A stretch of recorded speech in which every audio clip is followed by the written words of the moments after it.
The BS Report is a free-flowing conversation that occasionally touches on mature subjects. The BS Report. The BS Report with Bill Simmons. Welcome to the BS Report, taping this on a Friday early afternoon. Anthony Jeselnik is here. I asked you before we started, I wanted to make sure it wasn't Jeselnik and that people were mispronouncing this the whole time, because the Tom Thibodeau thing has me scarred. Anytime anything's on the fringe, I just always want to make sure. Yeah, you can't trust him. Jeselnik, yeah. You said people pushed maybe to get a second S in there to make it easier. Yeah, to make it. Why would I do that? Because they think if it was two S's, Jeselnik would sound more correct. But the people always say Jeselnik or Jeselnik. You get Jeselnik? Yeah, yeah. What do you do when you say you're calling a restaurant? You say 2 for Jeselnik. Mm-hmm. What do they say? They usually say okay.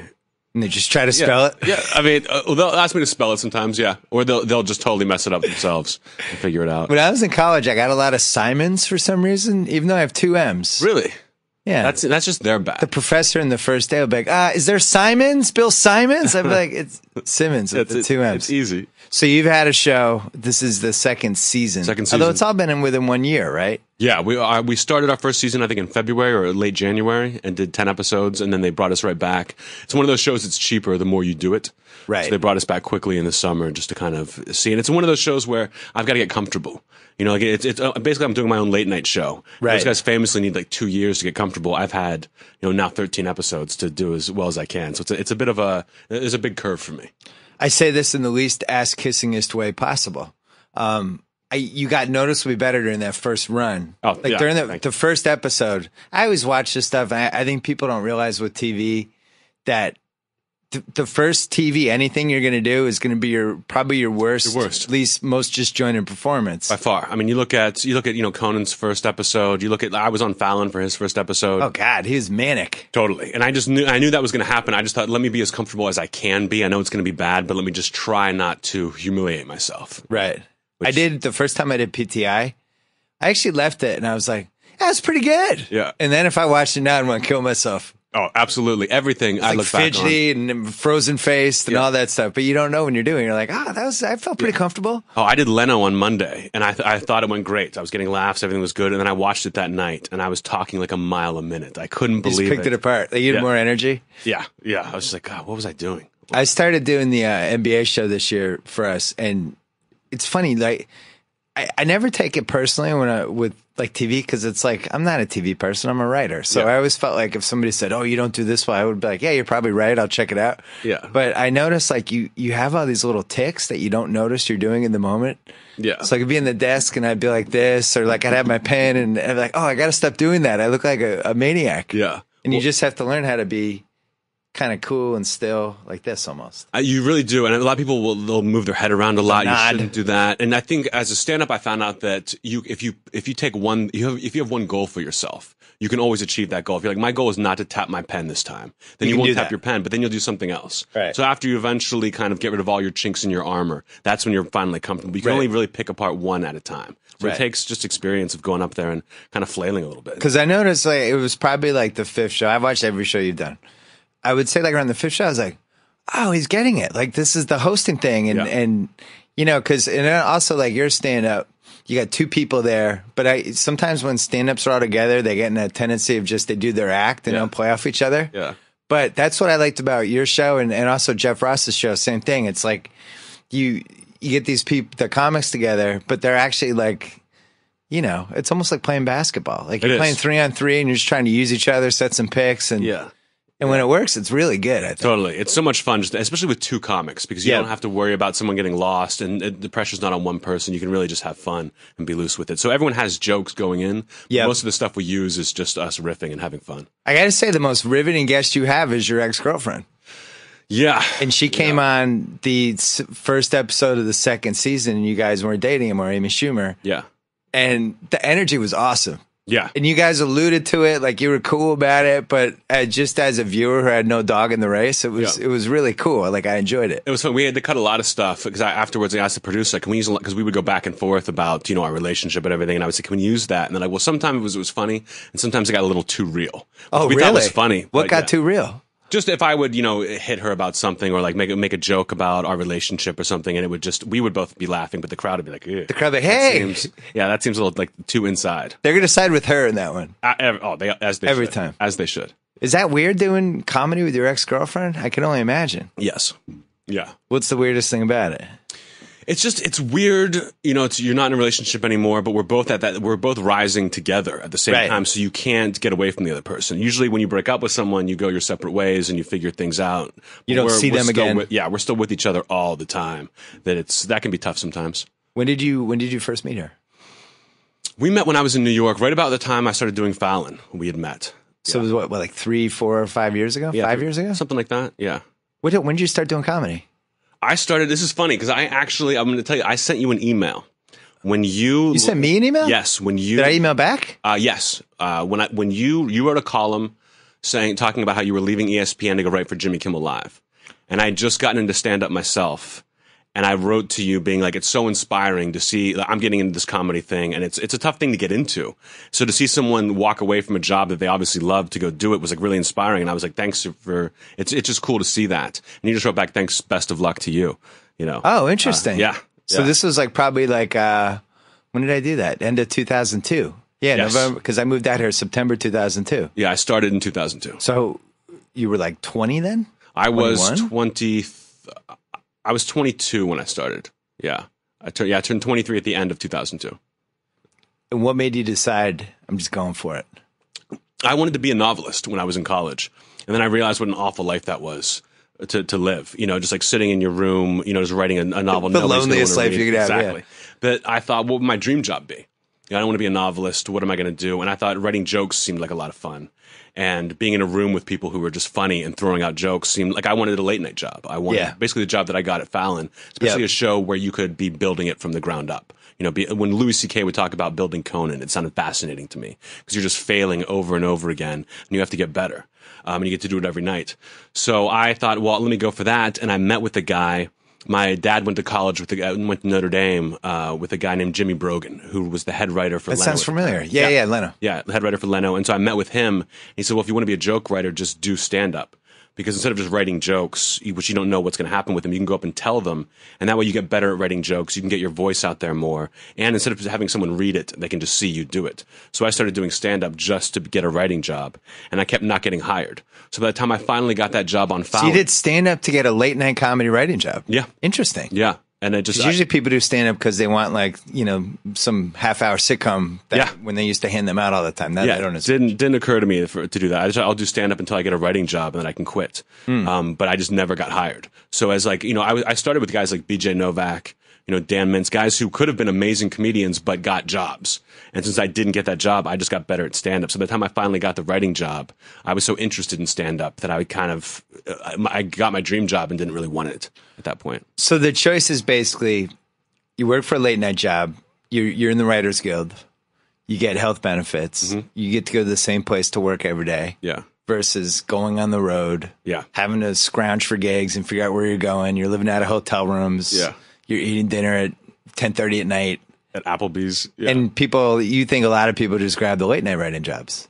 Yeah, I mean, it's more money. It's and a lot of those gigs, stand up now for me is great. I'm playing like 1,000-seat theaters. Right. You're in the good part of stand up. Yeah. Or I immediately jump to like the improvs as opposed to doing like kind of the B and C clubs, which are miserable. So I would rather have a writing job than the C clubs. But if you could do the A clubs or theaters, the writing job is not that appealing. And then the most appealing would be to have the Louis C.K. thing where absolutely you could book your own club, film your own late night special, own all the profits. Yeah. I think he's figured it out. Totally, but he's got to come up with a new hour every year, which seems insane to me. I mean, I never should have admitted that. If I were him, I wouldn't have admitted that. Yeah, because now he's just put a bright spotlight of, let's hear your hour, Louis. Yeah, it's pressure. It's pressure. Every year he's got to do it. But he's so good at just coming up, and I've seen him be working out material for forever around LA, and he just starts talking, and it's always funny. He just has it figured out. What do you think, if you're a stand-up comic, are you better off in New York or LA? Oh, New York, for sure. And really? I started in LA because New York, there's so much more stage time and it's real stage time. In LA, it's hard to get real stage time. Most of the shows, people in LA don't really want to come and see a comedy show. And I think a lot of because they don't want to do anything. Exactly. They can hang out in their apartment, which is pretty nice. Whereas in New York, nobody wants to be at home. Right. You just want to get out of your 800 square foot apartment and go anywhere. Exactly. When tourists come to LA, they don't come here to go to comedy clubs, but in New York, they'll go to comedy clubs. So I got into the Comedy Cellar as soon as I moved there, and that was a dream. That kept me in New York for years after I left Fallon, just because I had that place to go to. Yeah, we always bat around ideas with Grantland, like how do we want to get better? Or are there things one of the things we want to try to do better in year 3 is capture LA a little bit better. Mm-hmm. And there's this whole stand-up comedy scene that happens out here. Like in New York, there's a million bloggers. Like people know what's going on. If anything happens, it's written about. In LA, you'll hear these stories and they're almost like urban legend stories. Like Chappelle was there for 7 hours. There's no videotape and 3 people saw it, but he did say, and you never know. Is that true? Did that happen? Yeah.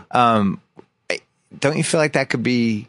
It feels like there's more going on than I'm reading about, I guess is my point. In LA? Yeah. Yeah, I mean, there's cool, like, and I think it happens outside the clubs. It happens, there's like a show called Meltdown Comedy at the back of a comic book store on Sunset. And that's every Wednesday night is the best show in town. Really? And yeah, it's it's a little secret, but it's getting bigger and bigger. But there's a great alternative scene here. Like Leno's at what is it, in Hermosa Beach on Comedy Sunday nights, Club. Like working out one-liners. Yeah. The guy's worth like $1 kajillion. He just does his act. He just loves doing his act. Yeah. And it's funny, people who hate Leno, like the most, people who are just like, oh, he's the worst, I hate him. If they went and saw him do stand-up, they would be laughing from start to finish. Like, he's so good that that's unbelievable to watch him perform. I'm torn on him because, I grew up as a Letterman guy. Sure. In the 80s. Sure. And Leno was the single best guest. Yeah. Oh, my God. Always. They had such a great rapport together. It was like, oh, Leno's on tonight. Like, I don't care what else is happening on the planet. This is the one thing I'm going to watch tonight. And it was just weird to watch what happened with them. And the fact that they're within, I don't know, 10 years or whatever, there's a book. Mm-hmm. Then they're making a movie. And, people are playing them. It was just crazy. Like, you would have thought these two guys were going to be like this for life, Yeah. It's hard to stay friends with as comics as people get different jobs and people are competing for the same kind of things when you get to the top. It's tough. It's tough. So what was your first roast? I wrote for David Hasselhoff, and I wanted to write for them before I ever thought about. That's a great sentence to say, by the way. Yeah, I wrote for David Hasselhoff. Yeah, that was fun, and they talked about putting me on that roast. But they asked Jeff Ross about it, and he said, well, he's been giving away his best stuff for 2 weeks. Let's put him on the next one, which was great. I mean, I would have gladly done. A man of the people. Oh, the godfather of roasts. Yeah. Looking out for you. Oh, yeah, which is awesome. He's a great guy. I love I was just at a wedding with Jeff Ross and his girlfriend, who I think is like 25, but looks a lot younger. And it was just a weekend of father-daughter jokes and... Jeff, your daughter's ready to go to bed, and it's just the best. Like nobody loves ball busting and having his balls busted more than Jeff. Yeah, people always ask me like, "What's it like? Or do you get mad when they make fun of you on a roast?" I'm like, "It's an honor. Right. It's an honor to be up there having them make fun of you. Like, there's no bad part about it." Yeah, I don't think. I mean, I certainly wasn't prepared for it when I started working for Jimmy's show. You put all these comedy people in a room, and they're super funny, and the threshold to make them laugh is different than any other human being on the planet, which you're going to do territory, really mean stuff, crossing every possible line, all that stuff. And it's just really hard to make those people laugh. And I was always, Corolla was the one guy at Jimmy's show who just naturally could go in any direction. Then Cousin Sal too. Yeah. Just something about them, but it's such a hard thing. Yeah. It's like being in an NBA All-Star game or something I could see you know that. what I mean? Yeah. But the roast thing, it kind of captures what that writer's room is like. Oh my God. Where just everybody's a target, everyone's fair game, anything can be said. Yeah. You know what I mean? Yeah. The writer's room was so much more fun than actually doing the roast because it's like 8 of like the biggest jerks you've ever met in your life. They're these fat older guys who know they're never beginning the roast, so they're bitter about that. Right. And they're just writing the meanest things. And you're doing it until like 2 a.m. So the stuff we would laugh at by the end, it was like we could never use this, but it was just hilarious just to be there when they came up with it. How do you feel about the state of roast in 2013? Because it's become like almost a cottage industry. Because I remember like in 03, 02, it was like, whoa, there was these iconic it was unbelievable sets that people they were like, oh my God, I can't believe he said that. And now I can't believe he said that is no longer uttered at a roast. No, the roasts have really changed. And I don't know if it's even for the better. They've almost become meaner. And I think it's more of like a platform now. I think a lot of it was Whitney Cummings. Whitney Cummings exploded off that roast. And she was just vicious. It went for the jugular. Yep. and exploded off. So everyone who came after her, which I think has pretty much just been me and Amy. It hasn't been just like, let's have fun. And you don't know the people up there. So you're not friends with them. It's just like come up and just cut throats. So people don't want to do it. People don't do the roast because they're kind of afraid of us. They're afraid of what I'm going to say. And now that after the situation bombed, with Twitter now, because remember in the roast in the past, there would be people on the dais you would never see perform. You know, you would see like Big Pussy from the Sopranos at a table in the back, and before they went to commercial, they would show Big Pussy up at the mic, kind of telling a story. But you would hear a snippet of it, and then they would go away to commercial. They'd come back, and you'd never hear about it again. But they protected him because he didn't do well. He didn't have jokes. But when the situation bombed, everyone is tweeting the situation is bombing in that studio. So they had to then market the roast as watch the situation bomb. And now people are afraid of not only coming on and being too mean, but coming on and bombing, and then having that be what they're known for forever. Because that'll follow the situation to his grave. I don't even think it's one of the top 5 things that's going to haunt him. Really? Really?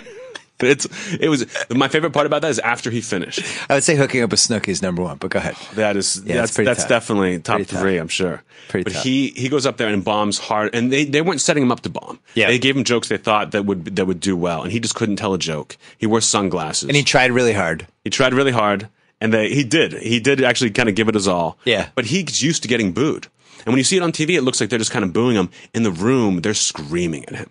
It's like the whole place. They had to stop the taping for 10 minutes and calm everyone down. Because people get so drunk. They had to calm everyone down? Yeah, and I was going next. I was like, what is going to happen now? This is vicious. I mean, people wanted his blood.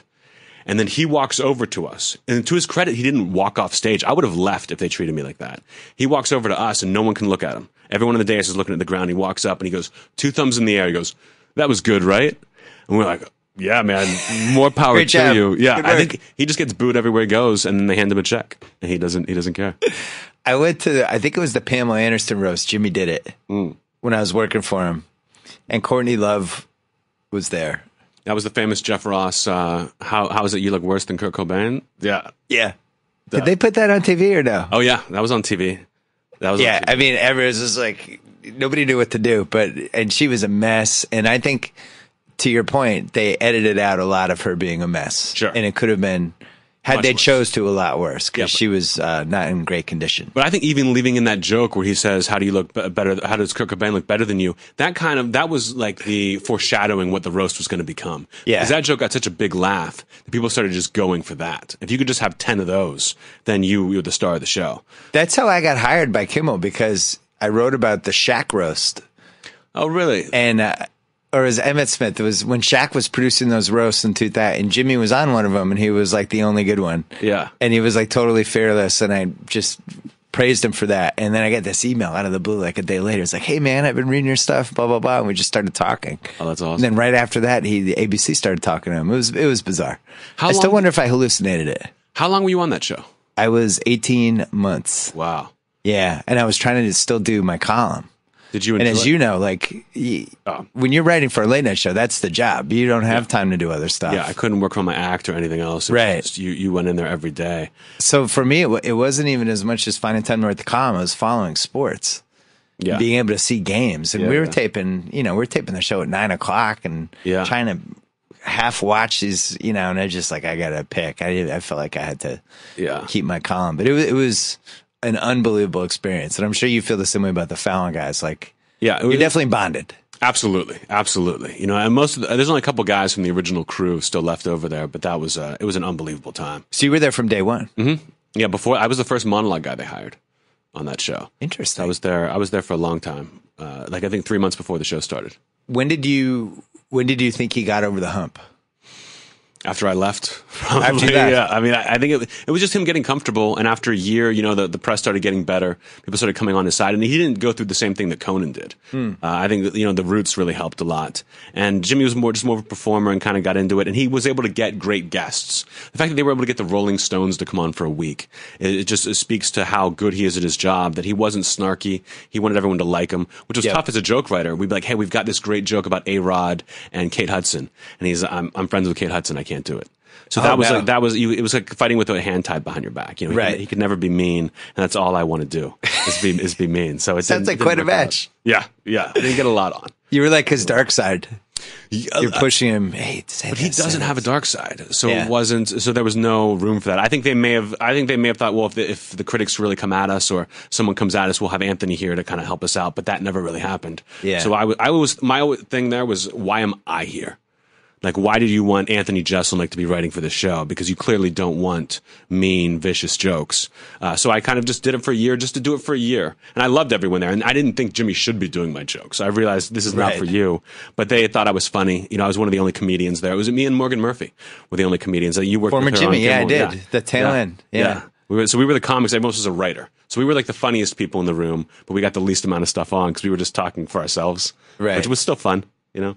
You know, when he got that job, I was confused by it. I was like, really? You know, and Seth Meyers said, I think we might even said on a podcast, or we're just emailing, whatever. And he said, never bet against the Lorne machine. He's like, True. They know what they're doing. Yeah. He will be put in a position to succeed.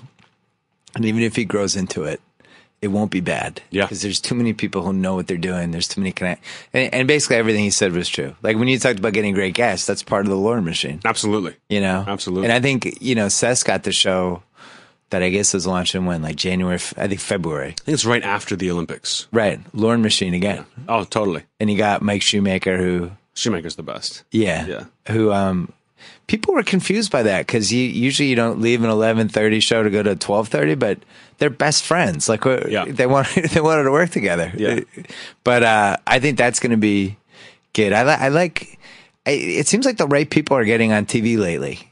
People are getting on TV for different reasons now. It's like being nice and sincerely nice is the big thing now because people aren't watching those late night shows the way they used to. So you need a reason. They need to have guests come on that's going to bring people in, and they don't want to come on to be made fun of anymore. Right. You know, sitting next to Letterman is totally different than sitting next to Fallon. You know he's going to love everything you do, and there's not going to be any criticism or anything. And Seth is very much like that as well. That Seth will be able to do, I think, weirder comedy even than Fallon can do, just because he's so nice and sincere.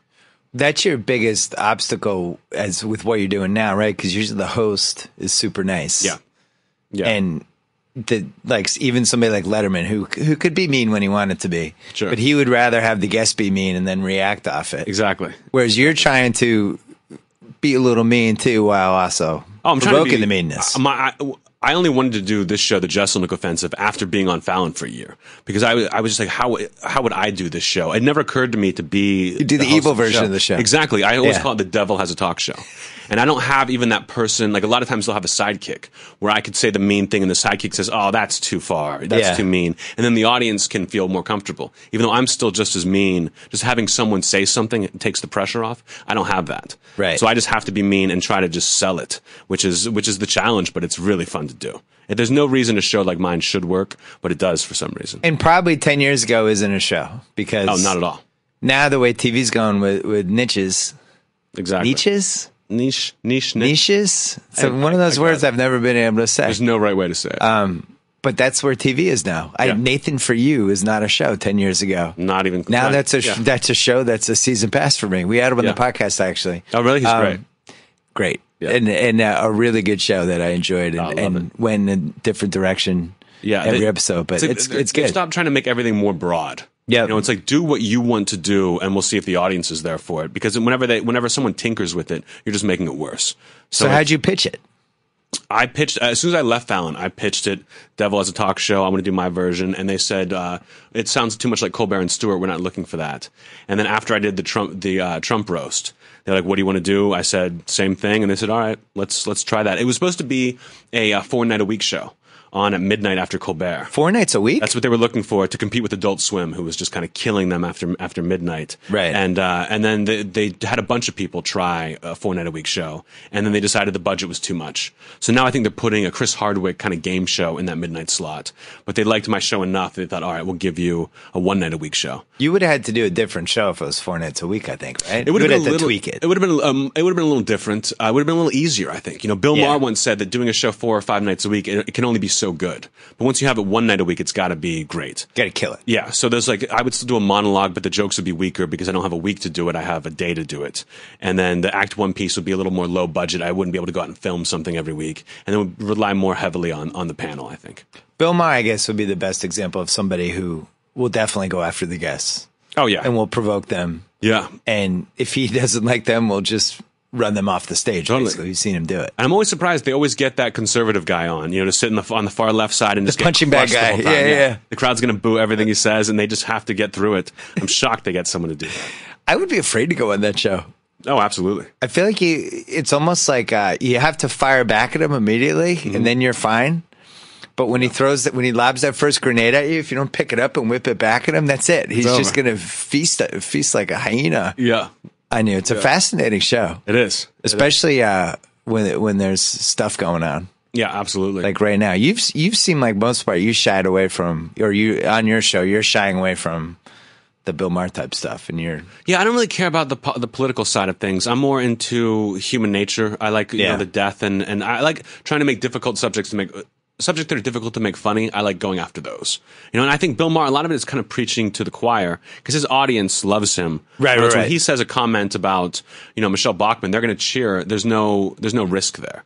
I like the risk. That's why I never do political comedy, because people either totally agree with you or they don't, and you're never changing minds.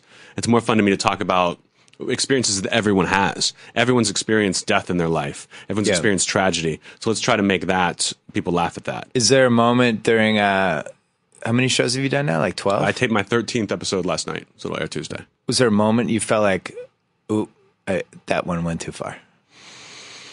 No, I never think that. But I think sometimes I make mistakes. Sometimes I fail as a comedian, as an artist with a joke, or I'll try to do something, but I don't mind the failure. Failure makes me want to work harder. If I never failed, I would be a worse comedian. So I like it's almost like a company that said they don't have any failures as products. They're not trying hard enough to revolutionize things. That I've never regretted a joke. I'll say that. But I've definitely had like, oh, that didn't work. I like that attitude. I kind of feel the same way. Like, what the hell? Yeah, who cares? You're not going to know unless you try it. Sure. And it's just a joke. Even if a joke is amazing, it's still gone after you tell it. Right. It can't live that long. But a joke that's bad, who cares? If someone gets offended, they're only offended for so long. You don't really hurt someone when you offend them. They just get offended, and then they forget about it, and they go on with the rest of their lives. But people also know the conceit you're coming from. Like, I feel like if I just told one of your jokes on Twitter, just randomly out of nowhere, people are like, oh my God, what just happened? And then, so it's almost like you buy yourself a little leeway. I think Jeff Ross is like that. And sure. Amy's like that. Howard Stern's obviously like that. There's people that have figured out how to get that rope, and then they use it. Well, you consistently use the rope every time, so people aren't like, what's he doing? So where'd that come from? So when guys get into trouble, it's like a guy like, Dane Cook, who's like, we're all friends here, we're all friends, I'm a bro, like you guys, we're all the same. Oh, by the way, and then they say something really offensive, and everyone's like, wait. Whoa. Yeah, we were just friends a second ago, whereas I'm never your friend. I'm doing these things, everything's going to be worse than the next one, Who are your big influences? Stephen Wright was by far the biggest as a stand-up. Massachusetts own. Yeah, loved him. How did he think of it? Kind of part of a joke. Maybe it killed me. Mitch Hedberg later on, Rodney Dangerfield, and I loved Dice a lot. I thought Andrew Dice Clay as a character was really funny. I didn't like him at the time. When I figured out that it was a character, that got me going. And my biggest influence by far, not even a comedian, was Jack Handy from Deep Thoughts. Deep Thoughts. I was doing stand-up for like a year, and I was telling stories. I took a class where like, just talk about yourself. And they say that because most people aren't good at comedy. So if you're taking a class, anyone can talk about themselves, even if they're funny or not. And after like a year of doing that, I was like, I'm 23, I'm boring, no one cares what I have to say about life. What's the funniest thing in the world to me? And to me, it was Deep Thoughts by Jack Handy. So I bought all his books. I would read them every day and write my own jokes. And eventually I wrote one that had a mean twist at the end. It was from sheer volume of jokes, I had one with a mean twist. And when the audience reacted to that, it was a light bulb moment. Just like, oh, that's it. Everything's going to be like that. I wanted to be like, remember Matt Christopher books back in the day? Hell yeah. The boy who only hit home runs. I was an Alfred Sloat guy. I also read Matt Christopher. Yeah. I just love The Boy Who Only Hit Home Runs was fascinating. That what if every one-liner was a home run? Could you pull that off? What would that look like? Who would you have to be to do that? And I just kind of went for that goal. Yeah, I was at Alfred. You don't know who Alfred Sloat is. I bet if you named some of his books, I would remember. The best two were Jake and Hank Tough Paul Mather. It was early. It was like early 70s that came out. So I was in school in the late 70s. They were still trickled down, but then they all went out of print. Matt Christopher won the war. Yeah, for sure. Because he was he figured out how to get him out. Wait, I had a question about roast, and then I blanked on it. Oh, so that switch, you realize to add the little mean twinkle to it. So even like in 03, you're targeting a roast at some point. Oh, yeah, always. I mean, before I even thought I would be a comedian, I wanted to do a roast. In college, I would watch those things and just be like, they're having so much fun. Yeah. And they're saying these hilariously awful jokes to each other, but everyone's having a good time. That just killed me. You know, it's different than stand-up even. You know, the YouTube roasts of the from like the 60s and 70s are kind of fascinating. Yeah. Almost feel like they should be on TV with like a Mystery Science Theater, like two current people watching them and stopping the tape. And that's funny. They're doing a Time Life thing now. I think they're trying to get in touch with me to interview me for it, where I think they're gonna have them all together and then like either commentary or just kind of interviews to bookend things, just kind of talk about them. The funniest thing is the smoking, and you realize how great cigarettes went with roasts. Yeah, just everybody's got one. You know, people look like they're half in the bag. They are. It's a different era. Well, Ross tells me that I've never done a celebrity roast, like a charity roast, right? Because they've asked me a couple times, but that's not really what I do. Non-televised. Yes, exactly. Yeah. And Ross said those are amazing because it's these huge stars and they're hammered. It's like these people, you can't even believe how drunk they are, and it's just the most fun you'll ever have. So maybe I'll get to do those someday. But so you've never done one of those? I'm not that kind of guy you want for that. Do you know what I mean? I don't get invited to do a lot of benefits because I'm so vicious that there's like a YouTube clip of me doing a benefit for Haiti, and it is I eventually win the crowd, but I'm making jokes about the earthquake. Oh, Jesus. And people are like, oh my God. And then eventually I turn the corner because I'm just so like nailing it so hard that eventually people are laughing at it, but it takes a while. The funniest thing about Ross is he'll do 8 minutes where he'll just kill the person. And then he does the thing at the end, the 20-second. Yeah. But listen, you're a hell of an actor and a great guy, and it was such an honor to roast you, and I'm just a huge fan of yours, and thank you. And it somehow diffuses the 27 mean things he just said about that person. And Ross is the one guy who means it when he says that. It's almost. I actually think you're right. He really does, and I hate having to say that at the end. I hate that just because you don't mean it. I don't mean it. I don't care, and these jokes are funny, and you shouldn't be upset by what I said to you. But I don't love you either. So I say the same thing at the end of the roast. I say, despite everything I just said, you're a great sport for being here tonight. Thanks for letting me be here too. Because I feel like if I say that every time, then you kind of know I'm not really sincere about it. Right. But I'm grateful for the opportunity to be there, but I don't care about the people. What's the next one? It's coming up, isn't it? James Franco. Yeah. Interesting. Probably the right move for him. I think it's an interesting move for him. He's like the one guy, the bigger guy who could do it. He's done so many different things. I think it'll be an interesting roast. I hope so. I'm not even sure if I'm doing it yet, but hopefully. What do you mean you're not sure you're doing it? Well, I had a contract everyone gets like a contract for 3, and that contract is over.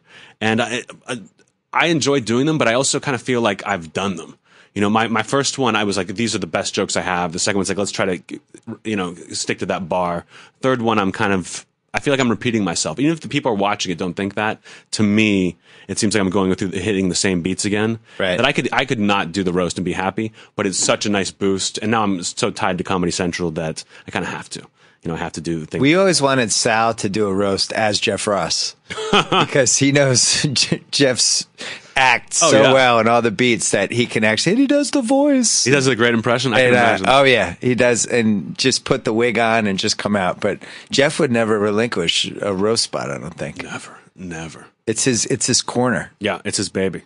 I remember when Jeff and I both got shut down by the Writers Guild at the beginning of this year. He was coming back for season 2. I was coming for season 1, and they said Comedy Central has not been. They had some kind of weird thing with the Writers Guild where they could hire writers for a week at a time. Which usually have to do 13 because they were like, we only do 8 episodes. Let us bring in a comedian who's not even in the guild for 2 weeks. And they said, that's enough of that. We're shutting down the 2 shows that are in production. And we had a big meeting with the Writers Guild. We were furious. I would never be on the air. He was going to be go away. And it just kept saying, we're part of this roast movement. You got to let us on the air. It's a roast movement. And I'm just sitting there like, please stop calling me a part of a roast movement. I'm more than that. And he'll never give it up. He loves it. He loves the roast. It was like you had women's rights, you had civil rights, and now you have the roast movement. Yeah, the roast movement. It's definitely. He just said it so many times during that meeting. It killed me. So, I mean, the show, you're doing 10 episodes at a time. Yeah. And then the rest is stand up. Yeah, I leave. I have this time I have like a week off, but I go right on the road because the whole time you're just at the end of the show and look at my tour dates, and then you get to go out and instead of doing a club, 6 shows at a 300-seat club, I'm doing 1 show at a 1,000-seater. It's so much more fun to do. When do you get to the stage of your career when some movie studio gives you like $3 million to be the love interest in the chick flick with like I'm trying to think who, I guess like Emma Stone. She can't get married, and she has to. You have to pretend you're her boyfriend at the company barbecue. But then a series of things happen, but then you actually like each other. When do you get to be in that movie? Those things come up, but I don't like them. Like I'm not an actor. I'm not shocked that you wouldn't like them. Yeah, no, I don't want to be the cute guy. The cute boyfriend. I always say I want to be the dickhead boyfriend of the main character's love interest. Oh, I like it. You know what I mean? I want to play. That she doesn't end up with. Exactly. The guy that she's with, but he's like he's cheating on her. I want to be like Kilborn in Old School. Give me a couple scenes. Let me be like those 80s movies. Right. Remember Back to School? The blonde guy in the diving team who was just like the worst guy Billy ever. Zabka. Yeah. Chaz. I want to be that. I want to be Chaz. Exactly. Those things sound like fun to me. So when those things start coming up, maybe I'll jump into some movies. You just described James Spader for the entire 1980s. He was in like 4 of those. Yeah. Yeah. And then he did Sex Lies and Videotape to diffuse. Brought him back. But that'd be good. Yeah, I like being the bad guy. Being the villain is fun to me. Like those old school WWF wrestlers, bad guys, cracked me up so much. And how everything was just about being hated. It was hilarious to me that I just want to be the villain. It was funny. We were talking about this because we had this piece on Grantland yesterday about the lost Andy Kaufman tapes that just came out. And he was somebody that would just, at all points of his life, was just f***ing with everybody. Yeah. Sometimes would just pull out a cassette to do it. But when he did the whole wrestling thing, it really was one of the greatest things that's ever happened. It was amazing. He really committed to it for 9 to 10 months. Yeah, and the only joke was making people hate him. Yeah. The only joke was making people hate him. I'm from Hollywood, and you guys are so stupid, and you're dumb, and and it just, for 10 months, he just never got tired of it. He hit every button to make people hate him. That could be something you might have to step into for a week. Kind of just start wrestling people, you think? No, not wrestling. I think almost like a mean manager. Yeah.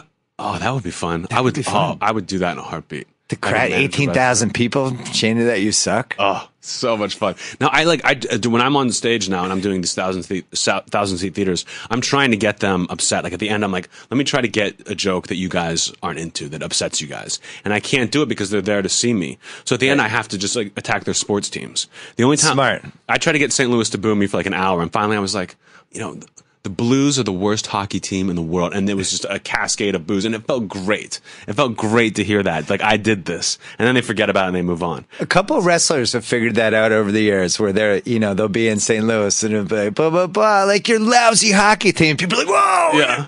And they get so upset. It's just the quickest way. Yeah. Like, if you came to Boston right now and made a joke about the Pats dynasty being over or something, they might charge the stage. Absolutely. It's way too soon. Yeah. So the girls. So you're playing a little bit of this villainous comedian persona. Do the girls like that? Yeah. I mean, the ones who get it do. I would say, people were like, oh, girls must hate you at your shows. They must really hate you. And I would say, no, stupid girls hate my shows. It's the ones who get it. If you get that I'm joking up there, then you love it. If you think, oh, is he being serious? Which is so dumb to me because I'm a comedian at a comedy club doing jokes. Obviously, I'm joking. But I have a lot of female fans. It's more than you would think. I would say it's closer to 50-50 than... You're like the guy they know they shouldn't like, but they can't help it? I think of it as I'm like the guy in prison who they write letters to. There's something safe. I'm such a jerk that there's something safe about it. And I'm always surprised that some girl will come up to me after a show with total confidence and be like, let's go. And I'm like, I can't believe after seeing me do all that you would feel comfortable coming up to me and approaching me like this. Right. It's crazy to me. How many comics have you dated? Because usually the comics it gets very incestuous. So you guys are all on the same schedule. I know I'll never do it again. I know that Amy was a great relationship. I have no regrets about Amy, but there's comics I dated before where it was just a total disaster. It was, and you think it would be fun. We'll just talk about comedy all the time. It'll be great. And there's so many insecurities and, people are going up and down. Amy and I survived so long because we were at the same level for so long. Right. That, and rose at the same time. Yes. Yeah. Like both good things were happening to you concurrently. Yeah. And I think even better, I was like a little bit of a step ahead for a while. Like I was the first guy on Jimmy Fallon doing stand-up. She was the first girl. So it was like I was there first, but then so we could enjoy it. And then when she got on the roast, then we were at the same level kind of going up. And that helped a lot. My theory on this is that celebrities who are relatively at the same level can't last together because eventually one of them is going to do better than the other. And celebrities are competitive. Yeah. I don't know if you agree. I do 100%. There's just I think you just to find happiness in different avenues, like that she's doing more movies. I'm going to stick to my show and my stand up. She's doing that. She's going to write a book. Hopefully I'd like to write a book someday. It's just you try to just keep your eyes on your own paper and keep going forward, but enjoy each other's success as you go. But it's at least both people are being successful. So it's a little easier. Jolie and Pitt, I think it's coming to an end because he stayed up there. You think so? Jolie's kind of going down a little bit, but I think it was like her choice. She was like, "I'm going to take time off to direct a movie and have more kids." And she's getting this on this UN kick or whatever the hell she does. That she's kind of she's rationalized it exactly. Well, she's just kind of that path is only going to last you so long. So let's try to make my own exit as opposed to having people just stop calling you because she's still a babe. I think a good one is Reese Witherspoon and Ryan Phillippe. Right? Cruel Intentions. They're dead even. Yeah. They're passing like the first quarter of the track. Yeah. They're even. We're going to date. We're the two stars of the movie. Yeah. And then she becomes the biggest female star on the planet. Huge. Yeah. And you just can't last. Can't do it. I think it's tougher too when the guy is the less famous one. I agree. Totally. It's that machismo. You can't.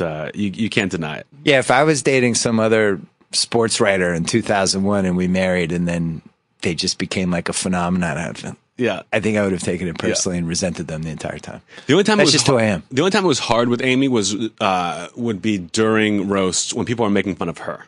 Oh, interesting. And then I turn into boyfriend mode. I can't, no matter how funny the joke is, I'm ticked. You know what I mean? So I can enjoy when they make fun of me and have a good time. But anytime I would turn to her, I'd become the boyfriend again, and I'm just pissed. Just flat out pissed. It's funny because at that 03 roast, a couple of people went after Sarah when Jimmy and Sarah were together. Yeah. And you could see in his face, he's like, but then you try to. It was Greg Giraldo actually, who's not with us anymore, but he took a couple shots, and then when Jimmy went up, he made a point to go after him. You got it. Sal and I were sitting in the stands. Oh, this is on. It was great, but yeah. The other thing I've noticed with comedians, Jeff and I have talked about this. When one of them, the comedians, it's always like you go at each other, but there's like a certain level of kinship. And then when somebody passes away, the outpouring is unbelievable. Yeah. And then you realize like it's this whole community, and we saw it recently happen with Patrice O'Neal. I almost don't feel like there's another vocation quite like it because you guys are all bonded by what happens on the road and all these late nights together. And a lot of people are brought down by their demons, and every comic has demons. So it's kind of, you have to look at yourself and you just remember all the great times you had. And you would never think, comics seem immortal. Geraldo seemed like he was going to go forever. Patrice seemed like he would go forever, even though you knew there was something wrong there. Right. When it happens, it's just it's always tough. But it is fun how comics always get together. Like when I was in New York, whenever a comic passed away, you knew everyone was going to go to the Comedy Cellar that night. Yeah. Just tell stories, and everyone would get drunk, and by the end you're laughing, remembering things. It was really therapeutic and nice. What do you think of Louis' show? Love it, but it's one of those things I feel like it's for me. Right. And sometimes it's not funny at all. It'll be incredibly self-indulgent, but I love when artists get incredibly self-indulgent. That's interesting to me. So I like that he has that platform. I mean, he's definitely number one, but even more interesting than what Louis is doing now is thinking of who's going to come and take over. Because if you look back, it was Seinfeld, Chris Rock, Dane Cook, maybe Gaffigan for a little bit, and then it was Louis kind of took over, and now I'm wondering who's going to come up next. Next generation? And I don't think it's the next generation. I think there's people still working. I think it's going to be Bill Burr. I think Bill Burr. Really? He's on the podcast next week. Oh, he is? Yeah. Oh, great. Boston guy. Oh, yeah. Hilarious, awesome guy, and working so hard right now. You think it's going to be Bill Burr? Yeah, because Burr. That'd be our first win in Boston sports in a couple of years. Since 2008 Celtics. And Louis just doing movies now. He's kind of getting sidetracked by other things that I think Burr is going to be the next one up. Actually, the 2011 Bruins was our last win. So Bill Burr, we're ready. It's 2 years since our last title. Yeah, the Bruins. Do you think Bill Burr? Who else? Burr. I think it's got to be Burr, and then you never know who's going to come up after that. It just depends on who puts the work in and decides I'm going to be the best stand-up. But after Burr, I have no idea. But I would put a lot of money on Burr being the next guy. Do you think there's a certain age range where that happens? Does it have to be like late 30s, early 40s, or can it be younger? I think you have to have the experience. I think you need the 20 years of stand-up. So I think you have to be older. And plus, more people, the older you get, the more people can relate to you. You know, no matter how funny you are, if you're 22 years old, half the audience is saying, who the hell is this kid? Yeah. You know, why are you telling me anything? And I think you need to be old. I don't think you can break. I don't think you could be like the best comic before your 40s. No. I'm trying to think who did. I remember seeing Seinfeld. He passed through when I was in high school. He passed through, and I made my parents take me to go see him because I loved him. Oh, really? Letterman. Yeah, he was one of the early Letterman guys. Yeah. I must say this was about 3 years before his show. Oh, wow. And he did seem young. Yeah. But it was basically all the same beats that he hit eventually. I guess. Yeah. The 20 years thing, just the experience and the comfort level. Now you see him like even now when he does it, and he does like just the Vegas and stuff like that. But sure. But I think the younger 100% confidence. Totally. I mean, he was the master of the performance of it. But those old school guys were at a disadvantage to the people now because they didn't have YouTube. They didn't have, the comedy album wasn't a big thing. They would have an act and they would do that hour forever. They would do the same hour for 20 some years. But now everyone has to keep on churning out material. So you think YouTube was good for stand up? I think it makes them work harder. Yeah. You know, I think it's certainly an opportunity. It can burn some stuff, but you just have to keep creating, you know, which I think helps comics to just get better and more unique now. Andrew Dice Clay YouTube wouldn't have been great. No, he was like an experience. He was like the first guy to do that. You just kind of went to see him. I mean, it's not like he was that funny. When I was in college, he sold out the Worcester Centrum. It was like 18,000 people. Wow. Oh, wow. Yeah. He had a run. I mean, it didn't last long, but it was a run. But he would do genius stuff, too. Like, he would have these nursery rhymes and stuff that now he hates, admittedly, and it was good stuff. But have you ever heard The Day the Laughter Died? I don't think so. Produced by Rick Rubin. Chris Rock calls it the best comedy album of all time. Andrew Dice Clay, unannounced, walks into Dangerfield's Wednesday night early show to 20 people in the crowd with no material. Nothing. Just goes up and just starts talking. And he keeps saying, this isn't about being funny, it's about comedy. And it is one of the most fascinating listens in the world. He did Volume 1 and Volume 2. And the fact that he did it is amazing. The fact that he put it out as an album is unbelievable. You get it, it's on iTunes. It's unreal. Yeah. That's when you know he's a genius, but based on that. My favorite comedy ever, or segment, or stand-up, or whatever, ever, was Kinnison on the Dangerfield special that time. That was the hardest I've ever laughed. I was in high school. I just couldn't believe it. It was like a nuclear bomb hit my house. I just didn't even know it was happening. Yeah. I just barely knew who he was. I don't even know if Back to School had been out yet. I don't think so. And Dangerfield, I think, knew him because they had filmed Back to School. And it was just like, no, it was just. Well, I think I remember where I Dangerfield saw brought him into Back to School because of that. Like, Dangerfield handpicked those comics who were on his shows. Yeah, I forget what he definitely, Back to School hadn't come out yet. I don't think I'd ever seen him before. I had no idea who he was. Yeah, he blew the doors off it. And it was like a nuclear bomb. Yeah. It was just unlike anything that had happened. I don't even think he'd been on Letterman then.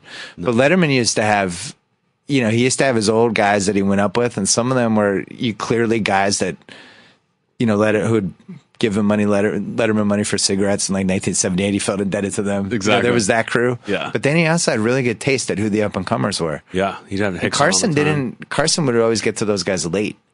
Yeah. Yeah. And Letterman was breaking them.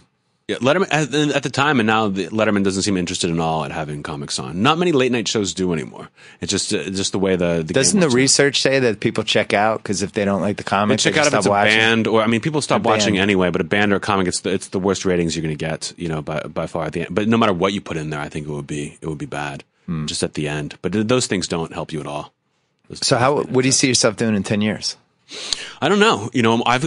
It's weird to say I've accomplished everything I ever thought I could accomplish in comedy. This TV show was never a dream of mine. It was just like, I'm in this position now where I can do that. It sounds interesting. I have total control. Let's do it.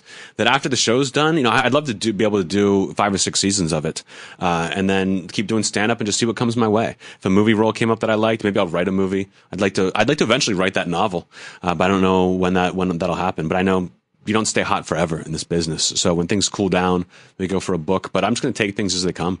It's fun to do. Do you ever see yourself softening your style and hosting a more traditional late night show, or you just would never do that? I don't think it would interest me. I can't sit next to an actor and be like, so tell me about your movie. Like, I just don't care. That's why I only have comics on my show, because at least I can talk to them and we can joke around. But that doesn't interest me. I wouldn't want to just be a host. I'd have to be my host. So tell me about season 9 of Grey's Anatomy. Yeah, no way. You lost a kidney this season. Even Fallon is so good at that, and even every once in a while I can tell, like, you do not want to be talking to this idiot right now. There's little tricks you get, like if in the beginning of Fallon, if he talks to the Roots a lot, you know he's not psyched about the guests he's got coming up later on. He'd rather be talking to Questlove than be getting into to Grey's Anatomy. Well, we did that first year of Jimmy's show, and it's come half circle. I don't even want to say full circle. It's come half circle because they had 4 Emmy nominations yesterday. The writing staff got nominated, which had never happened. That's never happened, yeah. But that first year, you know, the guests, like we'd have as a lead guest, it would be like the 4th lead on some ABC show, and it was miserable. And Jimmy had to like sell, like, so how'd you get it? And he just, you know, you're not going to be interested in those people. They're people you would run into at a party and talk to for 2 minutes. Yeah. And that was the first 9 months of our show. I remember Morgan Murphy telling me that you guys were not in the newspaper. It would say like late night shows, and it would be like Leno, you know, Conan, Letterman, Ferguson, whoever was there at the time, and then they would not list Kimmel. He would have to call every day to be like, why are you not putting me in the paper as a legitimate show? Yeah, took forever. Took forever, and then just a series of baby steps, and then it happened. For Fallon, I'm not sure what the baby step was, but all of a sudden, I think the YouTube culture really helped him. He was the first guy to embrace that. Yeah. He embraced it. And I think the Roots helped tremendously. People would tune in just to watch the Roots on that show. Right. And Lorne Michaels said a great thing to me. I met Lorne Michaels once or twice when I was working on that show. And he just said, when it comes to this business, and like especially in late night TV, the longer you're there, the longer you're there. Then in the beginning, everyone's going to attack you. Yeah. You just keep surviving, and you're there for 2 years, and all of a sudden, no one would ever think to make fun of you because you've just been there. All of a sudden, you're an institution. So you just kind of have to survive in the beginning, and all of a sudden, you're just part of the landscape. I remember thinking with Jimmy, you know, because he was learning on the job in a lot of different ways. Oh yeah. And I remember thinking like, I'll know he's made it when he tells a joke that bombs, and he rides the audience reaction with it, and has fun with it. Because that was Carson's greatest skill. Carson was his funniest when he told a bad joke and the audience reacted bad and he knew it. That look on his face was and so it was like great. it must have been like 5 years in, and all of a sudden he started doing it. But that's how long it takes to get 100% comfortable. Yeah. But it's fun, I'm sure. So you're studying yourself a lot on these shows, or? It's hard for me to watch myself, but I can feel it. You know, like I'm in my first show. When I'm doing stand-up, I come out and I tell a joke. Yeah. And the crowd wants to laugh for 5 minutes. I let them laugh for 5 minutes. I just walk around while they're laughing. And then when the laugh dies down, I go back into my next joke. If you do that on a TV show, it looks like you have no idea what you're doing. Right. You've lost. The pacing is what's different. So I've been getting more comfortable just with that. And you have some good hooks. The tweets thing is. Yeah, we've had a couple. Could almost be its own like little spin-off show. Yeah. Yeah, people love it. People love it. I love it. I mean, really, you could do one, but then film like 2 more and just put them online or something. Yeah. Now, when I do interviews, do they know what tweet you picked or no? Yes. Yeah, they know. We tell them like right before. Because sometimes they're like, just only because sometimes they're like, listen, this was something that I was like talking to a friend, doesn't make any sense. Pick a different one. But we don't say, they don't say, give me a better tweet to defend. Okay. So it's more of like an improv exercise, but they know. They know coming in. And the other thing that is just gold is the end of the show highlights from the things you missed. Thank you. That was I pushed for that because I was like, I just want to be able to do random stuff too. Like, because that can go anywhere. Exactly. This might be my only chance to have a half-hour show, and I love that SNL. They would talk about the final 10-minute sketch. Something weird and absurd. I was like, I want my final 10-minute sketch to be able to go in the show. What was the one you had with Jim Norton when he was finishing a joke about? Oh, he was like, bring this country back to what made it great in the first place. And it's like, all right. And then everyone cheers. It's like, all right, now, Amy, you make the argument against slavery. Yeah. That was great. So you had to talk him into that one, I'm guessing. Norton? Jim Norton. Not at all. No. Not Norton into anything. No, he's such a pro. He's down for whatever. Yeah, no complaints from him. All right, so it's on, I can't even remember when it's on because it's always on my season pass. Tuesdays at 10:30. After Drunk History. Yeah. After Drunk History. Mm-hmm. You have 8 more shows. And then you're on the road. We're doing 8 this season. Oh, so 6 more shows. Yeah. So 6 more shows. Any shows to plug on the road? Anything? I've got tour dates just went up. I've got a huge fall tour coming. On your website? Yeah. Okay. AnthonyJeselnik.com. I'm on Twitter. Google Anthony Jeselnik. If you get close, they'll tell you a bunch of things you can do. Cool. This was fun. I had a great time, man. Great to finally meet you. Good luck with everything. Nice to meet you, too. Appreciate it. so I get to sign off. Whoa! Thank you for downloading the BS Report with Bill Simmons. Too much fun. Check out more podcasts at the iTunes Music Store or at Pod Center at ESPNradio.com. Peace out.